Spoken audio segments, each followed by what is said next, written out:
So we have a treat for you guys today because, I mean, I hate that we had to come all the way to Ohio, and we've done so many locations, and I've had this question for a very long time, but first I'm going to introduce you.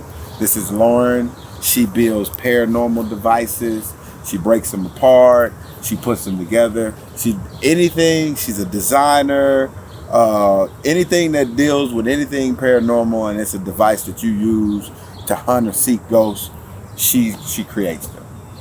So the question that I've had for a long time that I'm pretty sure, Lauren, that everybody want to know out there is, how the hell do we know that this ghost equipment works? Because there's not ghosts readily available for us to test them on them. So we have like this serving size of ghosts that we can test these machines on. So how do we know that it works? So I could have paid you to ask me that question, because that is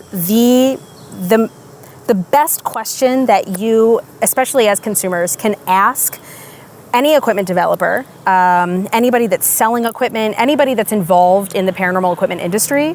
Whenever I'm doing any kind of education event or workshop, I teach build workshops, I show people how to build things. I have a t-shirt that says, how do you know it works if you don't know how it works?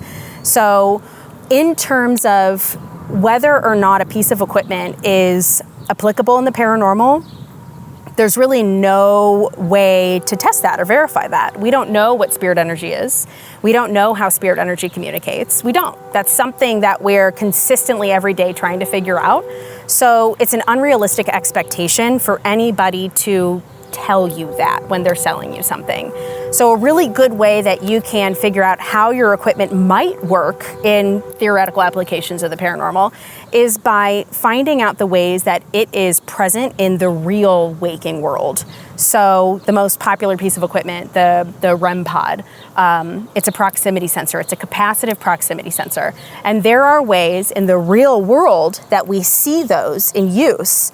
So going out and seeing the ways that they're used in the real world gives us a better understanding and way to apply it in the paranormal. Same thing with motion sensors. Even same thing with ITC devices.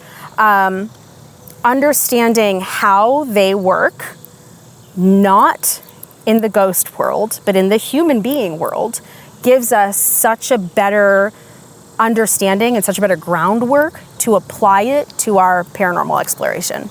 I like that answer. I like that. That's we got to be real. Yes, and I like that. Yes. Being real.